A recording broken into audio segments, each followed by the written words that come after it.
Hey David, thanks for joining me today. I'm really excited about our topic.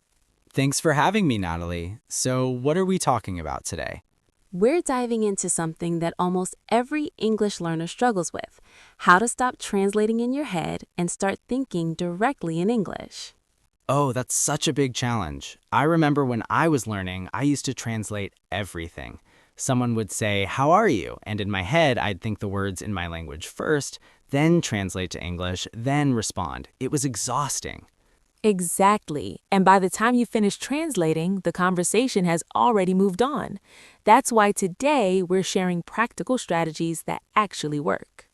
Perfect. Before we jump in, though, quick reminder. If you find this helpful, please subscribe to the channel and share it with anyone who's learning English. It really helps us create more content like this. Understanding why translation slows you down. So David, let's start with the problem. Can you walk us through what happens in your brain when you translate? Sure. Let's say I want to say, I'm hungry. First, I think about being hungry, that feeling in my stomach. Then, my brain creates the sentence in my native language. Then, I have to remember the English words for each part. Then, I arrange them in the right order. Only then can I speak. That's 4 steps just to say 2 words. No wonder it feels slow. And here's the thing, when native speakers communicate, they skip all the middle steps. They feel hungry, and the words, "I'm hungry," appear in their mind almost instantly. So, the goal is to connect the feeling or idea directly to the English words. Exactly. It's like creating a mental shortcut. Instead of the scenic route through translation, you're taking the express lane straight to English. Strategy 1. Create a mental English soundtrack. Okay, I like the idea, but how do we actually build that shortcut? The first strategy is what I call creating a mental English soundtrack. It's narrating your life in simple English as you go about your day. Like talking to myself? Yes, but in your thoughts. For example, right now, you could think, "I'm sitting in a chair. I'm talking to Natalie. The room is bright. I feel comfortable." Let me try. I'm wearing a blue shirt. There's a microphone in front of me. I can hear Natalie's voice. Perfect. Now the key is to keep the sentences short and simple, especially at first. You're not writing a novel. 3 to 5 words per thought is fine. That makes sense. So I could do this while making breakfast. Absolutely. That's actually the perfect time. Walk me through it. What would you think? Okay, I'm in the kitchen. I open the fridge. The milk is cold. I pour the milk. Now I need cereal. I'm getting a bowl. Excellent. Notice how you're using present continuous. I'm getting, I'm pouring. That's natural because you're describing actions as they happen. You're training your brain to match English with real-time experience. This actually feels kind of fun. What about when I'm doing something more complex? Same principle. Let's say you're driving. You might think, "The light is red. I'm stopping. The light turned green. I'm going." Simple observations about what you see and do. And I can also describe feelings, right? Like, I feel tired, or this coffee tastes good. Exactly. The magic happens when you connect English words directly to sensations, emotions, and actions without your native language as a middleman. Strategy 2. Immerse yourself in comprehensible input. Okay, I love the mental soundtrack idea. What's next? The second strategy is surrounding yourself with what linguists call comprehensible input. That's English content you can mostly understand, even if you don't know every single word. So, not too easy, not too hard, like Goldilocks. Yes, exactly like Goldilocks. The sweet spot is content where you understand about 70 to 80% of what you hear or read. You get enough context to figure out the rest. And this helps me think in English how?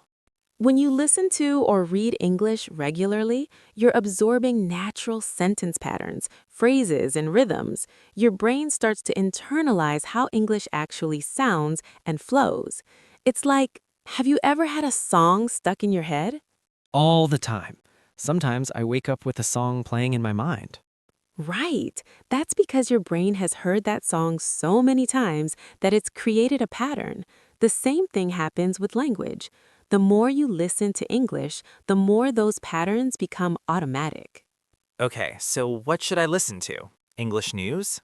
News can work if you're interested in current events, but here's the crucial part. Choose content you genuinely enjoy. What are you passionate about? I love cooking and basketball. Perfect. Find English cooking shows or YouTube channels with recipes. Watch basketball highlights with English commentary. When you're interested in the content, you forget you're learning. You're just enjoying something you love, but it happens to be in English. That's smart. I'd actually want to watch those things anyway. Exactly. And because you know about cooking and basketball, you'll understand a lot of the vocabulary from context.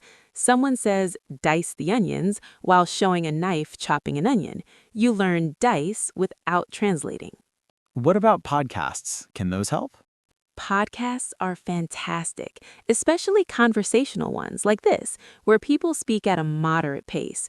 They're great for training your ear to follow natural conversation flow. How much should I listen every day? Quality matters more than quantity. Even 15 to 20 minutes of focused listening, where you're really paying attention, is better than having English on in the background for hours while you're distracted. That said, passive listening during your commute or while exercising doesn't hurt either. Strategy 3. Practice active output. So we've got input covered. What about output? Actually speaking. Great question. This is where a lot of learners get stuck because they think, I don't have anyone to practice with. But you can start practicing output right now, by yourself. By talking to myself out loud? Yes, and I know it feels weird at first, but it's incredibly effective. Your brain needs to practice forming sentences, and your mouth needs to practice making the sounds. What should I talk about, though? Start with describing your environment, just like the mental soundtrack, but now you're saying it out loud. Look around your room right now. What do you see? Okay, I see a window. Outside there are trees. The sky is blue. On my desk there's a lamp and a notebook. The notebook is closed. Beautiful. Now here's what makes this so powerful. When you hear yourself speaking English, it reinforces the connection in your brain. You're not just thinking the words, you're hearing them in your own voice. That makes sense. What else can I do? Try narrating your actions as you do them, like a cooking show. If you're making dinner, say, now I'm chopping the carrots. I need to heat the pan. I'm adding olive oil. I could do that in the shower, too. I'm washing my hair. The water's warm. Now I'm rinsing. Exactly. Those are perfect opportunities. Another great exercise is to summarize your day before bed. Just talk to yourself for 2 minutes about what happened. Like a spoken diary. Yes, today I woke up at 7, I had breakfast, then I went to work. At lunch, I talked to my colleague about the new project. After work, I went grocery shopping. Simple sentences about your actual life. What if I make mistakes when I'm talking to myself? Don't worry about mistakes at this stage. The goal is fluency, getting comfortable forming thoughts in English. Accuracy will improve naturally as you get more input and practice. If you catch a mistake, just correct yourself and keep going. That's reassuring. I think I was putting too much pressure on myself to be perfect. Perfection is the enemy of progress. Native speakers make mistakes too. What matters is that you're building that direct connection between thoughts and English words. Advanced techniques for faster progress. David, I have to ask, how long does this actually take? When will I notice I'm thinking in English? That's the question everyone wants answered, right? The honest answer is it varies. Some people notice small changes within a few weeks, others take several months. What affects how fast you progress? Several things. How much time you dedicate each day, how consistent you are, your current level, and even how similar your native language is to English. But here's the key. Consistency beats intensity. What do you mean? 15 minutes every single day is more effective than 3 hours once a week. Your brain needs regular, repeated exposure to build those neural pathways. So I should focus on making it a daily habit. Exactly. And make it enjoyable. If you dread your English practice, you won't stick with it. That's why choosing content you actually like is so important. What are some early signs that it's working? Great question. You might notice you're having short thoughts in English without realizing it, or you'll catch yourself knowing the English word before your native language word. Maybe you'll dream in English. That's a big milestone. Dreaming in English? That's wild.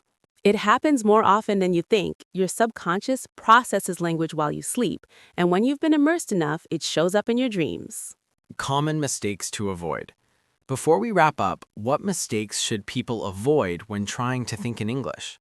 The biggest one is trying to translate complex thoughts right away. Start simple. Don't try to express philosophical ideas or complex emotions when you're just beginning.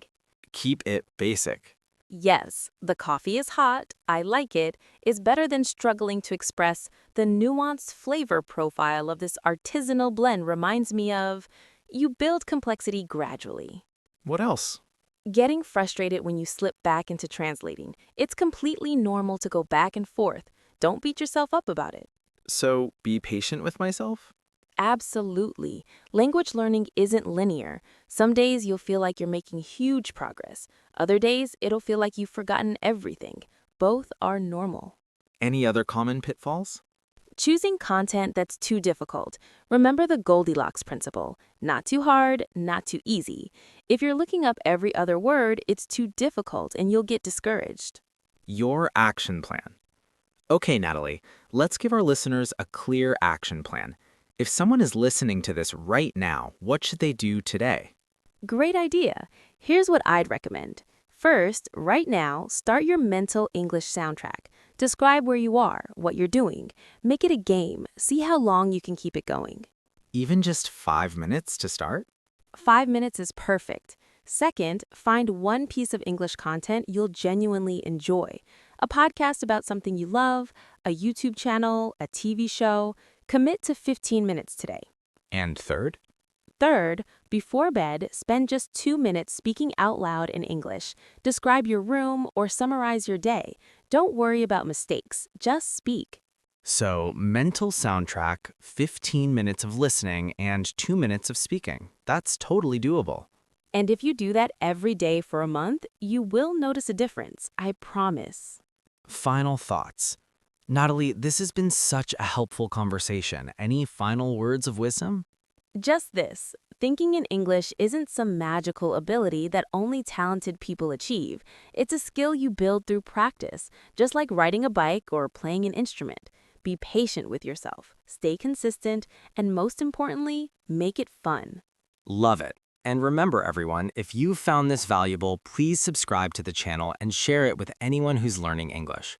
We'd also love to hear from you in the comments. What strategies are you using to train your brain to think in English? Yes, please share your experiences. We read every comment and we love hearing about your progress. Thanks for listening, everyone. Good luck with your English journey. See you next time. Happy learning.